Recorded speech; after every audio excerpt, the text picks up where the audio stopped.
we need to talk about Behind Your Eyes.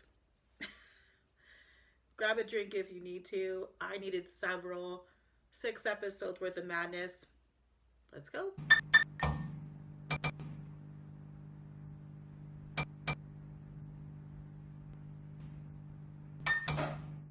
All right, everybody, let's talk about Behind Her Eyes.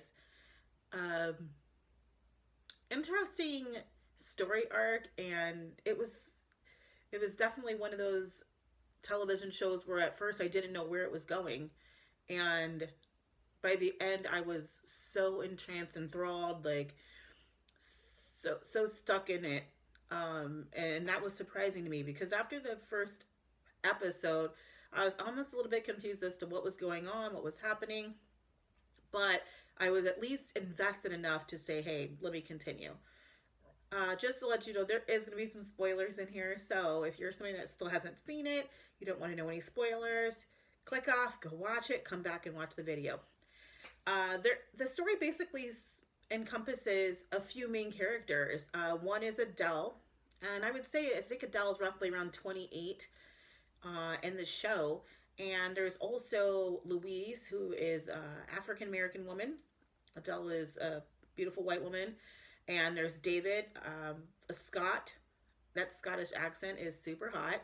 And he definitely, to me, lives up to the Scottish accent sexiness hype. He's got the scruffy beard and he's just, yeah, beautiful eye candy to look at.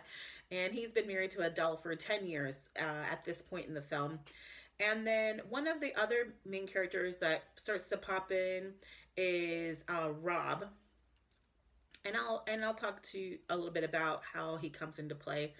And Louise actually has a son named Adam, sweet little boy. He's so cute. I thought he brought a level of like angelic like child presence, and one thing you'll know about kids is they can just they sense any and everything, right?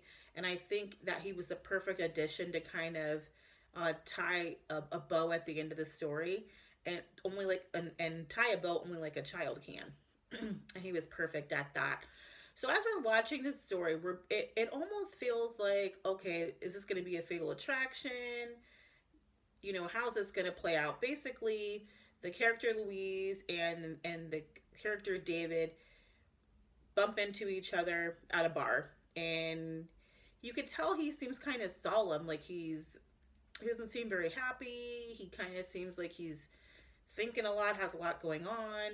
And she, I think, honestly, to him, probably just felt like a friendly face. And maybe, I think he could probably sense her, like, pure heart. And probably just wanted a moment to just talk to someone, and just have, like, a moment where it wasn't stressful and it wasn't him having to worry about somebody or take care of somebody, because he is a psychologist. And so you can tell that they have great chemistry, they're clicking. By the end of the evening, he kisses her and then he abruptly leaves and says, I shouldn't have done that, and walks away. And she's kind of left there, like standing by herself, thinking, what just happened? This man kissed me and then runs away. Was it my fault?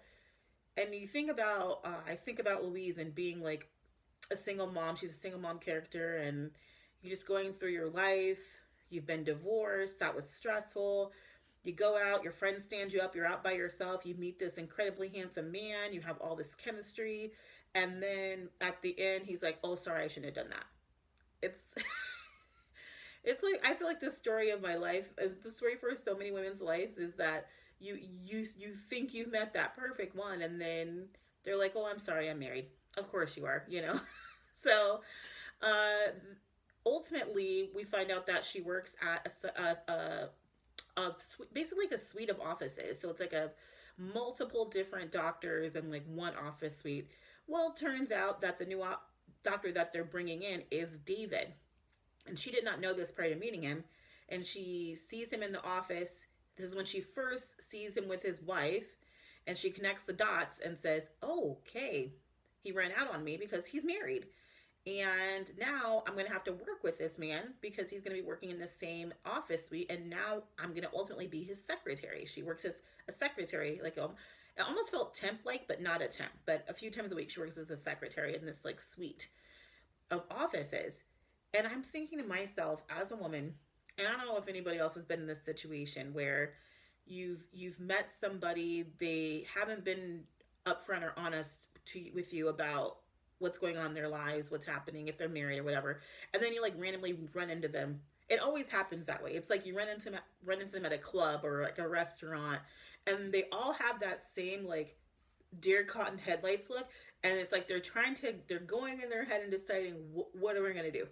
Like, am I gonna stick around and play stupid in this moment? Am I gonna try to run? I've seen both. I always love to see the guy try to like usher his woman out and try to leave really quickly before maybe I jump up on them and say, hey, what's going on, remember me? Like, is this still your online profile that you were talking to me on?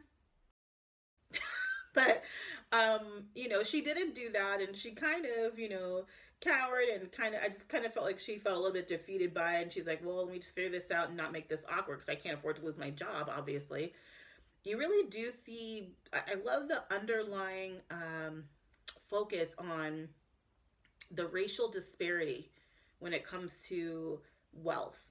And this black woman is living in London, and she's living in a flat, and you could tell it's probably not that much money.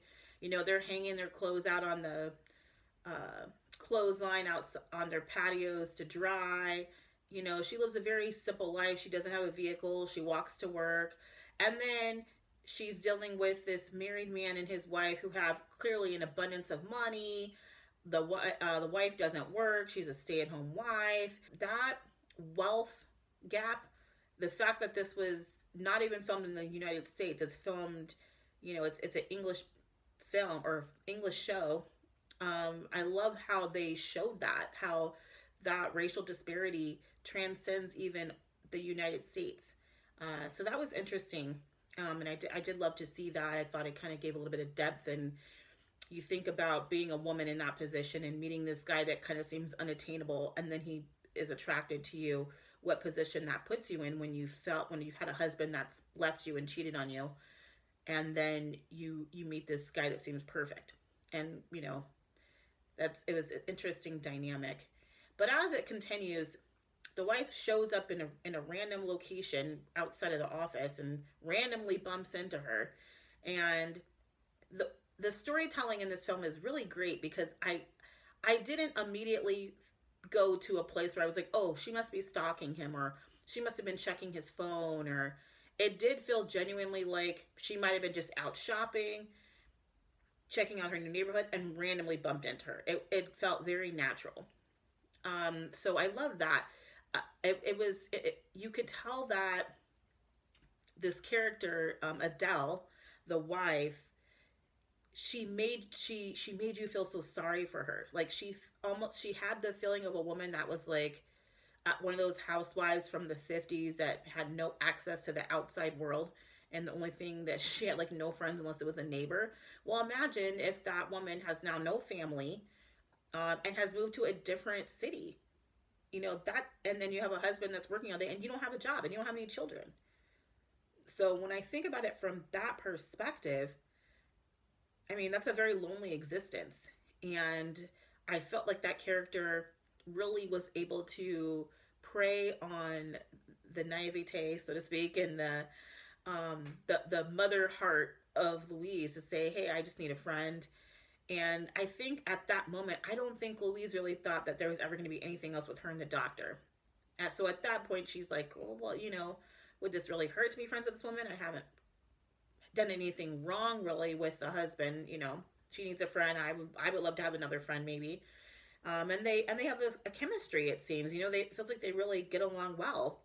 So as that friendship develops, and she starts to work more with this doctor, their connection starts to develop as well. And they have just like you can tell they have like that sexual tension and that flirting. And for the doctor, he's not feeling that at home. He's not at all connected to Adele.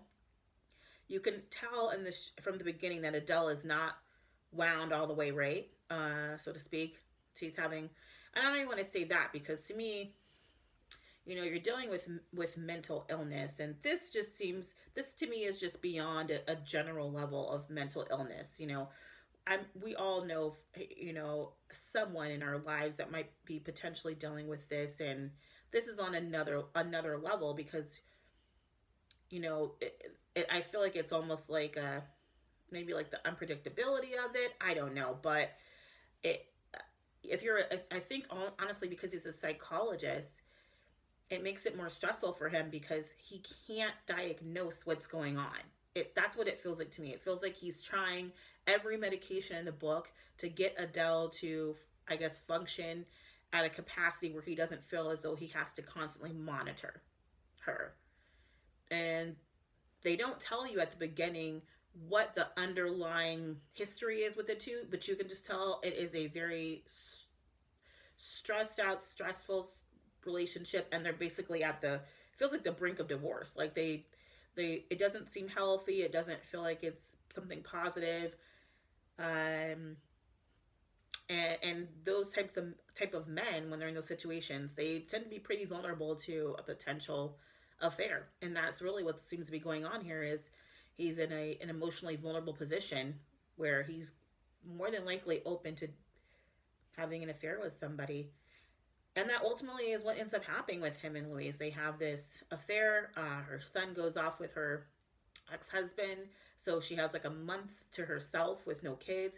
So she's going wild, buck wild, like any single mom would do if you had a whole month to yourself with no kids and no responsibilities but your job. You know, you're going to be having sex on the couch. You're going to be getting it in. You're going to go out. You're going to have fun. You're going to, enjoy yourself. And when you came out of a messy divorce, and you felt maybe like unattractive out of that divorce, and then you have this incredibly beautiful man that's just wants you so bad. I mean, that's exciting. And even with the affair, even though you know that affair is bad, I think for a lot of people, the intrigue of the affair sometimes is the fear of getting, not the fear, but the excitement of maybe potentially getting caught. And a lot of people stick into affairs just because it's some excitement and their life's been boring. It's interesting because his life clearly hasn't been boring. He's been spending a lot of time watching his wife, but you can definitely tell that he's been lacking the emotional connection. And even when they finally do have a sex scene with him and his wife, it's very awkward, and he can't look her in her face. He doesn't want to tell her he loves her. It's like he can't even make love to his wife and has to turn her around, and basically do it that way. And it's not natural. It's a very awkward feel. And throughout the movie, Adele is constantly telling this man, "Hey, I love you," and he cannot say it back. So you can tell something is just not right. I will say, as you watch this show continue on, you just see this tale that starts weaving together, and you start to see the manipulation on both sides. You see Adele basically manipulating the situation with Louise to continue to paint themselves to be the victim, to put different ideas in Louise's head about who David really is. And you see David basically fighting for his life, but because he can't divulge all the information, it makes him look suspicious as to why this relationship between him and his wife Adele is so tumultuous. It's very awkward. And the movie continuously flashes back to moments where Adele was basically in, I guess, a psychiatric home, like a therapy uh, clinic, so to speak, where they have them all in like white outfits and stuff out in the fields, and this is where she runs into one of the other main characters, which is Rob, and her and Rob form this really strong bond and relationship, and you see within the show him coming in and out and seeing their interactions at this camp where they're basically learning to overcome, some of the things that are troubling them, so to speak. They say that they're in a crazy home, but I don't call it crazy home. I just think it's where you're going to work out your issues, basically. But you find out during this time that he has night terrors, and that's something that he's dealing with. I've never dealt with that. I couldn't imagine. I think it's interesting how they also gave Louise night terrors, and it was something that Adele was able to prey on and have conversations about and give Louise advice on what they can do to counteract these night terrors. One of the things that Adele decides to give Louise is a book, And Adele says, hey, this book is from my friend Rob, that was a really good friend of mine. He suffered from night terrors. And read this book. Maybe it'll give you some hints and tips for you to overcome those. Ultimately, Louise does find a way to overcome those and to have actual sweet dreams and to kind of control her reality within her sleep. But she's also introduced to what you won't find out later, but almost like an out of body spirit experience. And one thing about this show is I don't think they really fleshed this out fully, how you would even come to the realization that this is something you could do, that you could leave, your spirit could leave your body and you could travel to places you've been before because you can bring up a memory of it and experience things outside of your body and then come back to your body. But when you leave your body behind, it's basically like you're dead. Like nobody can wake you up. So it's kind of dangerous to do. And this is a skill that Louise acquires, by reading these books that Adele has offered. I don't know if you guys have ever seen the Denzel Washington movie Fallen. I think it was like late 90s maybe. Anyway, in that film, it's almost like Invasion of the Body Snatchers with souls, and it's the soul of a serial killer that is able to transfer its soul into different bodies. And Denzel Washington is basically trying to catch this soul in a body and basically kill it before it continues to kill people. And you'll find that this film, I feel like, draws some inspiration from that movie, where it's almost like a soul transferring bodies. And when you think of it in that capacity and you see how these relationships change and form and things happen, you'll really get a clear idea as to how those two things are connected. And I still think, even if I've done this, it's like worth the watch. It's the ending definitely blew me away. I was not expecting it to kind of take that Fallen trajectory with this story. I still loved it though, and I felt like the way they wove the story together, that would not have all been what I would have concluded it to be. I would have not thought that ultimately the Rob character would have figured out a way to have Adele switch souls with bodies just to play around, and then ultimately kill himself, his body, and dispose of it and take over the body of Adele with his soul. In the film, in the show, he is a gay man, and he's like very attracted to David, and basically has lived, seems like an impoverished life. And I always think about, we're dealing with a lot of this now, the hate and the self-hate that comes with seeing something you can't have, and maybe seeing other people have things that you wish you could have. And what are you willing to sacrifice or do to live this life? And for the Rob character, he was willing to kill somebody that looked at him and saw his soul and thought he was a great person, even when everybody said he was nothing and nobody and a drug addict and crazy. This Adele character saw into him and was nothing but kind and a friend to him and brought him into her home. And it was just crazy to see what he was willing to sacrifice and what he was willing to take from other people so he could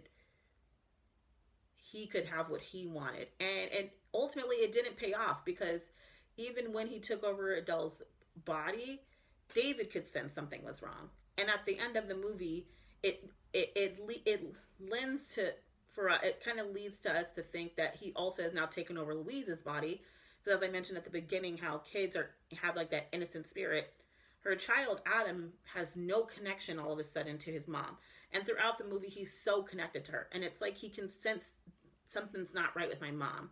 And the mom brings up she ultimately ends up marrying this David character, and he's not, and it's just crazy how it all turns out. It kind of happened a little fast, in my opinion. But the kid, Adam, basically recognizes that this person's not my mom, and they kind of just leave it hanging. So I don't know if they're going to ever do another, or they're just going to leave it like that.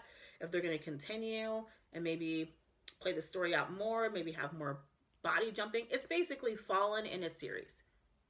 It's a movie, Fallen, in a television series, and it kind of leaves you hanging just the same as that movie does. I would still say it's worth the watch if you haven't. It was interesting. I think having it set in England kind of gave it a little bit of a different flair. Living here in the States, it kind of gave it a little bit more of a lore. But I will say they might have ended this series. I think it probably should have went maybe another episode and let that whole body switching scenario play out a little bit longer, because it happened so quickly that you recognize what was going on, that and it did tie everything together. But I would have loved to see that really play out a little bit more and really see that character development, knowing that it was a different soul within the body. Other than that, I would say my top red lipstick moment would probably be, I think my top red lipstick moment would probably be towards the end, where Rob convinces Adele to switch bodies for fun, and then he kills her, or kills himself once they've switched the bodies, and throws the body down a well. I mean, to see that play, I was not expecting for that to be how ultimately Rob dies. Rob the body dies, but Rob the spirit did not. Adele the spirit died. And that was a definite spin on what I thought was going to happen. So I did definitely love that. I would say my nude lip moment, which, anytime I feel blah about something, it's probably a nude lip. And I'll definitely say that my nude lip moment was how the end was so abrupt. I think that they needed to let that character development of, now that we know these bodies have been snatched. It's a series, so if you have a series, you have more time to really give people what they want. This isn't like the movie Fallen, where this is happening and you don't have as much time, because that's a movie. But this is a series, and I think they should have given us at least one episode to see a character have a different spirit in it, and then like have us have a whole moment, of them figuring it out and all these changes. And I just would have loved to see that happen. Other than that, though, great show, highly entertaining. Thank you guys so much for joining me. Until next time, bye.